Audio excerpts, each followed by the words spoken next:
సభాధ్యక్షులు వైఎస్ఆర్ కాంగ్రెస్ పార్టీ కర్నూలు జిల్లా అధ్యక్షులు శ్రీ ఎస్వి మోహన్ రెడ్డి గారు,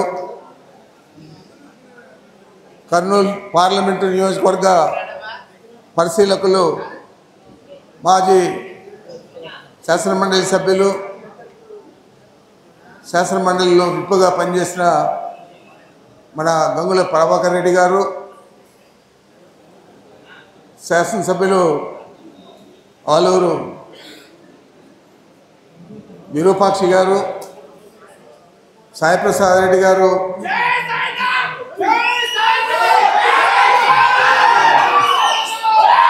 చాలు చాలు చాలు చాలు చాలు చాలు చాలు చాలు చాలు కూర్చోండి, కూర్చో. మాజీ శాసనసభ్యులు పెద్దలు చెన్నకేశవరెడ్డి గారు, నంద్యాల జిల్లా వైఎస్ఆర్ కాంగ్రెస్ పార్టీ అధ్యక్షులు పాణ్యం మాజీ శాసనసభ్యులు మిత్రుడు కాట్సాని రాంభూపాల్ రెడ్డి గారు, మేయర్ రామయ్య గారు, హర్షవర్ధన్ రెడ్డి గారు, జడ్పీ చైర్పర్సన్ పాపిరెడ్డి గారు, ప్రదీప్ రెడ్డి గారు, ఈరోజు మనకు కేంద్ర పార్టీ ఆఫీస్ నుంచి ఈ కార్యక్రమానికి విచ్చేసిన చల్లా మధుసూదన్ రెడ్డి గారు, ఇంకొక కార్యదర్శి యాక్టివిటీ అని చెప్పి మన గ్రామ స్థాయి నుంచి పార్టీని బలోపేతం చేయడానికి జగన్మోహన్ రెడ్డి గారు నియమించిన వజ్ర భాస్కర్ రెడ్డి గారు,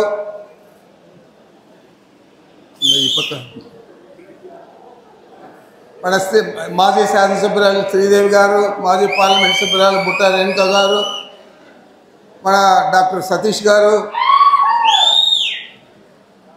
ఎక్స్ఎమ్మెల్యే గాంధీ గారు, ఇంకా చాలామంది మిత్రులంతా కూడా వేదిక మీద ఉన్నారు. వారందరికీ కూడా పేరు పేరున నమస్కరిస్తూ మీ అందరికీ కూడా వైఎస్ఆర్ కాంగ్రెస్ పార్టీ శ్రేణులకు, నాయకులకు, మీడియా వారికి అందరికీ నా నమస్కారం. ఈరోజు ఈ కార్యక్రమం ఏర్పాటు చేయడానికి ముఖ్య కారణం మనం తొందరలో చేపట్టబోయే కోటి సంతకాల ఉద్యమానికి నాంది పలకల్లా. అదేవిధంగా ఇలాంటి కార్యక్రమాలు ఎన్నో వస్తూ ఉంటాయి రాబోయే ఎన్నికల దాకా. ఆ కార్యక్రమాలన్నీ మనం సజావుగా చేయాలంటే గ్రామ స్థాయి నుంచి మన పార్టీ పటిష్టంగా ఉండాలా. గ్రామ స్థాయి దాకా గ్రామ కమిటీలు కూడా వేసుకొని వాటిని మనం బాగా పనిచేసే విధంగా చూసుకుంటే తప్పకుండా రాబోయే రోజుల్లో ఈ గ్రామ కమిటీలకు ఏదైతే గతంలో మనకు అందరికీ ఒక బాధ ఉంది, వాలంటీర్లు పెట్టారు, కార్యకర్తలను నెగ్లెక్ట్ చేశారని చెప్పి, నిర్లక్ష్యం చేశారని చెప్పి, ఆ విధంగా కాకుండా ఈరోజు కార్యకర్తలకే అన్నీ కూడా అభివృద్ధి కార్యక్రమాలు కానీ, సంక్షేమ పథకాలు కానీ గ్రామ కమిటీలు ఎవరు ఉంటారో వారి ద్వారానే ఆ గ్రామంలో జరిగే విధంగా జగన్మోహన్ రెడ్డి గారు ఇప్పటికే అనేక సార్లు చెప్పారు. అది కార్యరూపం దాల్చే విధంగా మన ప్రభుత్వం వచ్చిన తర్వాత దాన్ని చట్టం కూడా చేస్తామని కూడా మీకు మనవి చేస్తూ ఉన్నాను. మరి అందుచేత ఈ గ్రామ కమిటీలు వేసుకోవడం కూడా చాలా మనకు ముఖ్యం. అదేవిధంగా ఇట్లా కోటి సంతకాలు ఉద్యమం మాదిరి అనేక ఉద్యమాలు రాబోయే రోజుల్లో ఈ తెలుగుదేశం పార్టీ మీద మనం చేపట్టాల్సి ఉంటుంది. అన్నీ కూడా ప్రజా వ్యతిరేక కార్యక్రమాలే చేస్తూ ఉన్నారు. ఈరోజు మనం మెడికల్ కాలేజీలు ఈ భారతదేశంలో ఏ ముఖ్యమంత్రి కూడా 5 సంవత్సరాల్లో 17 మెడికల్ కాలేజీలు శాంక్షన్ చేసి వాటిని కట్టే పరిస్థితి ఏ ఊరు కూడా చేయలేదు. మన నాయకుడు చేశాడు. దాదాపు 5 కాలేజీలు ఇప్పుడే ప్రారంభమైనాయి. తరగతులు కూడా ఇంకా 7 కాలేజీలు, ఇంకా మిగతా 12 కాలేజీల్లో 7 కాలేజీలు అయితే ఇప్పటిదాకా మన వీళ్ళు ఈ 14 నెలల్లో పనిచేస్తుంటే అవి కూడా కార్యరూపం దాల్చాడు. దీనికి మొత్తమే ఖర్చు అంతా కూడా ఇప్పుడు పెట్టింది పోను బ్యాలెన్సు మనం ఖర్చు చేయాల్సింది 5,000 కోట్లే. నువ్వేమో అమరావతిలో దాదాపు 93,000 కోట్లకు టెండర్లు పిలిచావు. అక్కడ వాళ్ళందరికీ కూడా మొబిలైజేషన్ అడ్వాన్స్ ఇచ్చావు. దాంట్లో 8-10% మొబిలైజేషన్ అడ్వాన్స్ ఇస్తే 8% నువ్వే తీసేసుకున్నావు. మళ్ళీ కాంట్రాక్టుల దగ్గర నుంచి మరి ఇలాంటి పరిస్థితి నీకు 5,000 కోట్లు ఖర్చు పెట్టే పరిస్థితి ఉండదా? ఈ మెడికల్ కాలేజీలన్నీ పూర్తయితే దాదాపు 1,00,000 కోట్ల ఆస్తి రాష్ట్ర ప్రభుత్వానికి అదనంగా ఏర్పడి ఉండేదని కూడా మీకు మనవి చేస్తా ఉన్నాను. మరి అందుకే ఈరోజు మనం ఈ ఉద్యమాన్ని చేపట్టాం.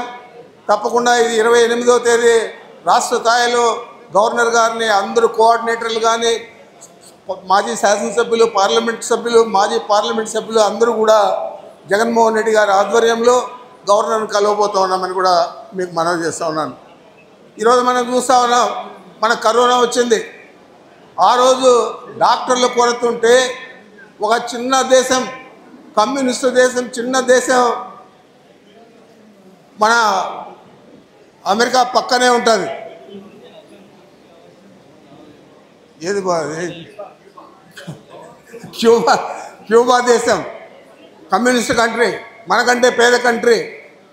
మరి అలాంటి దేశం నుంచి 60 దేశాలకు వాళ్ళు డాక్టర్లు పంపించారు. అక్కడ అన్నీ కూడా మెడికల్ కాలేజీలు అన్నీ కూడా గవర్నమెంట్వే, ఇంజనీరింగ్ కాలేజీలు అన్నీ కూడా గవర్నమెంట్వే. మరి గవర్నమెంట్ కాలేజీలు ఉంటే పేదలందరికీ కూడా అవకాశం వస్తుంది. వారందరూ కూడా చదువుకునేదానికే కాకుండా మన సమాజానికి ఉపయోగపడే విధంగా సేవలు అందించే పరిస్థితి ఉంటుంది. ఆ విధంగా కాకుండా పెద్ద పెద్ద సంస్థలకంతా వీటిని ప్రైవేట్ పరం చేసి అక్కడ మన పిల్లలకు సీట్లు రాకుండా చేసి ఇతర రాష్ట్రాల నుంచి, ఇతర దేశాల నుంచి వచ్చి చదువుకునే వారికి అక్కడ సీట్లు ఇచ్చే పరిస్థితి చంద్రబాబు నాయుడు కల్పించబోతా ఉన్నాడు. అంచేతే దీన్ని మనం పెద్ద ఎత్తున ఉద్యమించి దీన్ని విజయవంతం చేయాలని చెప్పి మీ అందరికీ మనవి చేస్తూ ఉన్నా. అదేవిధంగా ఈ ఏదో ప్రజెంటేషన్ ఇస్తారు. ఒక 2 నియోజకవర్గాల్లో చేసాం. అనంతపురం జిల్లాలో, సత్యసాయి జిల్లాలో మడకశిర, చిత్తూరు జిల్లాలో పుంగనూరు. వాటిని చూస్తే మీ అందరికీ కూడా ఇక్కడున్న కోఆర్డినేటర్లకు కూడా అర్థమవుతుంది ఏ విధంగా మనం పార్టీని నిర్మించుకోవాలా. మనం పార్టీని నిర్మించుకుంటే తప్ప ప్రతి కార్యక్రమానికి కూడా మన కార్యకర్తలందరూ కూడా రావడానికి అనుకూలంగా ఉండదు. కాబట్టి పార్టీని బలోపేతం చేయాలని చెప్పి దాని ప్రజెంటేషన్ కూడా వజ్ర భాస్కర్ రెడ్డి గారు ఇస్తారు. తప్పకుండా మీరందరూ కూడా ఈ కార్యక్రమాలన్నీ కూడా పూర్తి చేసి మళ్ళా తిరిగి అనేక ఉద్యమాలలో విజయవంతంగా మనం పాల్గొనే విధంగా చేయండి అని చెప్పి మీకు మనవి చేస్తూ నాకు అవకాశం ఇచ్చారు. మీ అందరికీ నమస్కరించుకుంటున్నాను.